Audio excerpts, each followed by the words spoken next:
우리에게 주시는 하나님의 말씀은 사도행전 21장 1절에서 6절 말씀입니다. 아이워십 71페이지에 있습니다.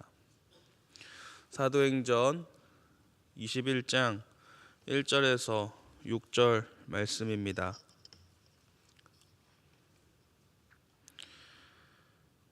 함께 받들어 읽겠습니다. 우리가 그들을 작별하고 배를 타고 바로 고스로 가서 이튿날 로도에 이르러 거기서부터 바다라로 가서 베니게로 건너가는 배를 만나서 타고 가다가 구브로를 바라보고 이를 왼편에 두고 수리아로 항해하여 두로에서 상륙하니 거기서 배의 짐을 풀려 함이러라. 제자들을 찾아 거기서 이레를 머물더니 그 제자들이 성령의 감동으로 바울더러 예루살렘에 들어가지 말라 하더라. 이 여러 날을 지낸 후 우리가 떠나갈새 그들이 다 그 처자와 함께 성문 밖까지 전송하거늘 우리가 바닷가에서 무릎을 꿇어 기도하고 서로 작별한 후 우리는 배에 오르고 그들은 집으로 돌아가니라. 아멘. 바울과 선교팀이 3차 전도 여행을 마치고 예루살렘까지 이르는 여정 중에 오늘 말씀은 두로에서의 여정입니다. 오순절 안에 예루살렘에 도착하기 위하여서 이 바울과 선교팀은 서두릅니다. 바울과 선교팀은 오늘 말씀에 그들과 작별하고 배를 타고 이동을 시작한다라고 말씀을 하시는데요. 여기서 그들은 우리 어제 말씀을 통해서 들었던 밀레도에서 함께한 에베소 교회 장로들을 이야기합니다. 그들에게 고별 설교를 다 마친 후 이 바울과 선교팀은 배를 타고 고스, 로도, 바다라를 거쳐 베니게로 건너가는 배를 타고 두로에 도착을 하는 것입니다.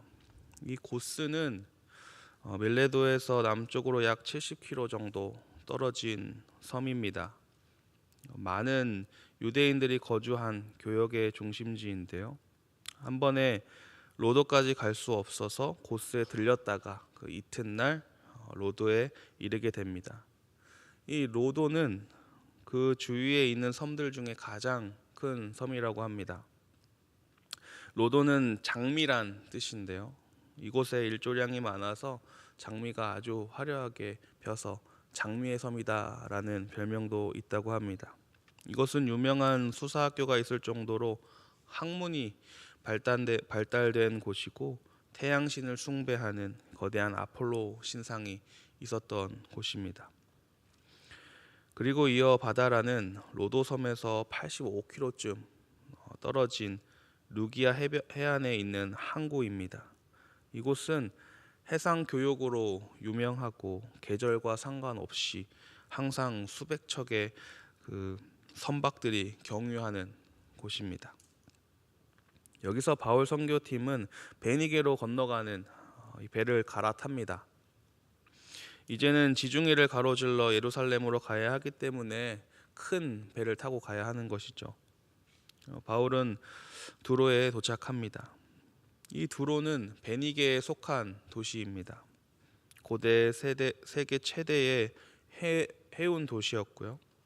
이곳의 사람들은 매우 부유한 생활을 했고 이는 지중해 해상 운수업에 거의 이들이 독점했다시피 했기에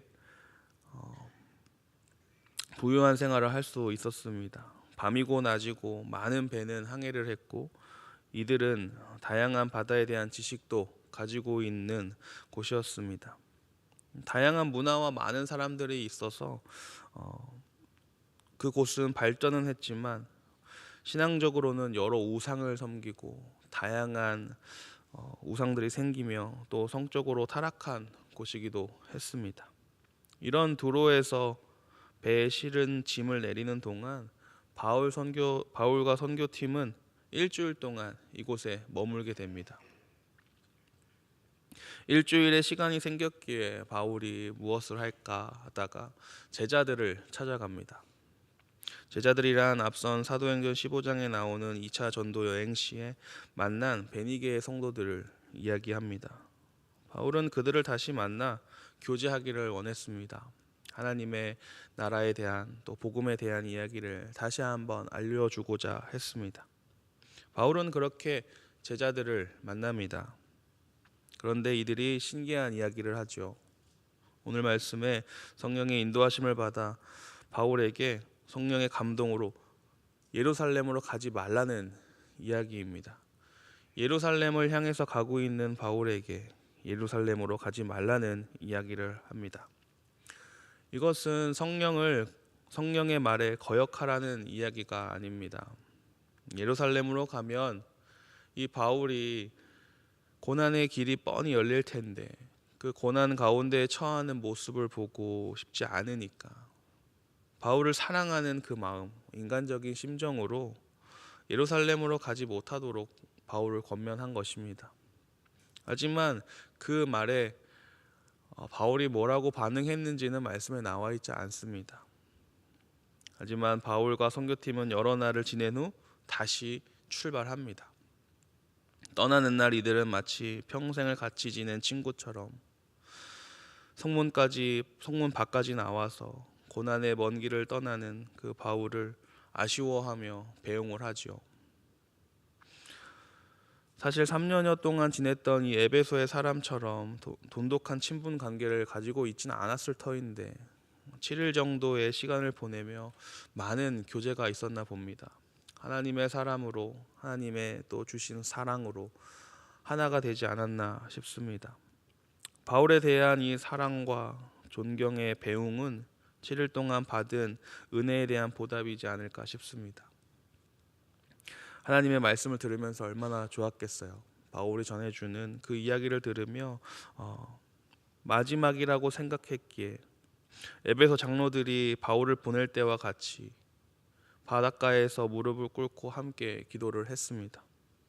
그리고 그렇게 바울은 다시 출발하고 그들과 헤어지게 되었습니다. 오늘 말씀을 묵상하면서 저는 두 가지를 생각해 보았습니다. 첫 번째는 나는 정말 복음을 위해서 바울처럼 고난의 길을 갈 자신이 있을까?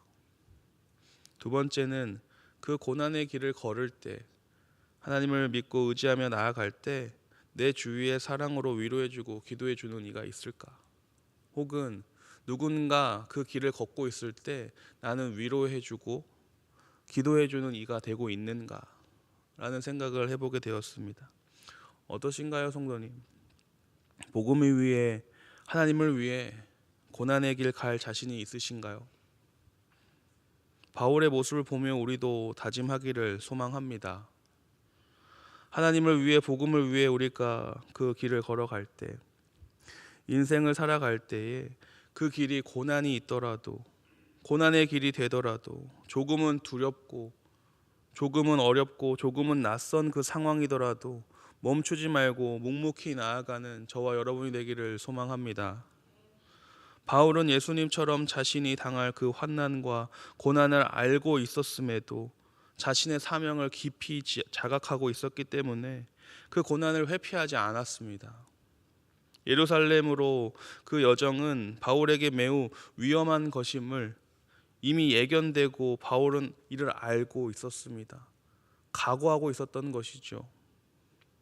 바울도 스스로 예루살렘으로 가는 것이 성령의 매임을 받아 가는 것이다 라고 고백을 했습니다. 그냥은 갈 수 없다라는 말입니다. 성령께서 시키시는 일이니까 가는 것이고 성령이 함께 하시니까 갈 수 있다라는 이야기입니다. 그 힘입어 간다는 이 바울의 고백입니다. 그곳에서 결박과 환난이 자신을 기다리고 있음을 성령의 가르침을 통하여 알고 있었고 인간적으로 불안하고 힘든 여정임을 계속 느끼고 있었을 것입니다. 하지만 이 바울은요, 그 모든 것을 이겨냅니다. 바울은 인간의 감정에서 나오는 나를 위한 것과 하나님께서 주신 그 큰 사명을 구분할 줄 알았습니다. 자신을 위해 가지 말라고 말리는 사람들이 있음에도 자신이 멈추어도 그 말을 듣고 멈추어도 사실 문제가 되지 않는 그 상황 가운데에서 바울은 발걸음을 떼고 앞으로 나아갑니다. 왜 그랬을까요? 복음 전하는 것이 자신의 사명임을 명확하게 알았기 때문입니다. 바울의 이 선택의 기준은 내가 좋으냐, 내가 나쁘냐, 내가 죽느냐, 내가 사느냐가 아니라 복음을 전할 수 있느냐, 복음을 전할 수 없느냐가 기준이었습니다.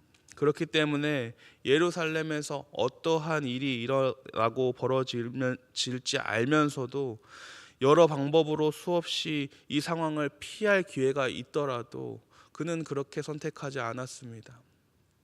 예루살렘으로 향하는 것입니다. 사랑하는 성도 여러분, 사람들은 고난의 상황을 바라보고 있습니다. 하지만 바울은 그곳에서 전할 복음을 생각하고 있었습니다. 우리도 바울처럼 상황을 보는 것이 아니라 상황 가운데 역사하시는 하나님, 거기서 내가 해야 할 그 사명을 생각하는 저와 여러분이 되기를 소망합니다. 그리고 명선의 신앙 공동체, 우리 신앙 공동체는 서로 힘이 되어주는 공동체가 되었으면 좋겠습니다. 바울이 두로에서 7일간 머물며 만나고 싶어 찾아간 제자들, 헤어질 때 아쉬움 속에 그리고 그 속상함에 함께 기도하며 나아가는 그 공동체, 만나고 싶고 보고 싶고 서로 정을 나누고 힘들 때에 힘을 주고 기쁠 때에는 함께 기뻐하며 그 기쁨을 나누는 그런 공동체, 그런 신앙 공동체가 우리 명선 공동체가 되기를 해주는 사람이 되면 좋겠습니다. 신앙생활 참 혼자 하기 어렵죠. 복음 전하기 혼자 하기 참 어렵습니다. 사명 감당하기도 참 어렵습니다. 세상은 우리를 향해서 외칩니다. 그곳에 가면 죽을 텐데, 그곳에 가면 고통받을 텐데 거길 왜 가냐고 소리칩니다. 때론 바보라고 하고요, 때론 위선 떨지 말라고 합니다. 때론 손가락질을 하면서 비아냥거리기도 하죠. 그런데 우리는 알죠. 주님 때문에 가는 것입니다. 이 길 우리는 주님 때문에 걷지 않습니까? 조금 힘든 것도 알고 있었고 조금 어려운 것도 알고 있었지만 우리 선택하고 가는 거 아닙니까? 주님 때문에 복음 전하는 것 아니겠습니까? 그러니까 우리 함께 승리하면 좋겠습니다. 바울이 묵묵히 가는 그 길, 우리도 묵묵히 전하면 좋겠습니다. 함께 두 손 잡고 그곳이 어디든 나아가면 좋겠습니다.